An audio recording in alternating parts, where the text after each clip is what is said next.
मुअज़्ज़ज़ नाज़रीन इकराम, रसूल गिरामी सल्लल्लाहु अलैहि वसल्लम ने इरशाद फरमाया, सलासु दअवातिन मुस्तजाबातिन ला शक्का फ़ीहिन्ना।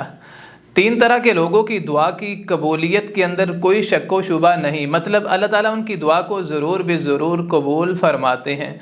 नंबर एक, दावतुल मज़लूम, मज़लूम की दुआ। मज़लूम जब ज़ालिम के हक़ के अंदर बद्दुआ करता है ना, तो अल्लाह ताला उसकी दुआ को ज़रूर कबूल फरमाते हैं। इसी तरह आपने फरमाया व दावतुल मुसाफिर, और मुसाफिर की दुआ।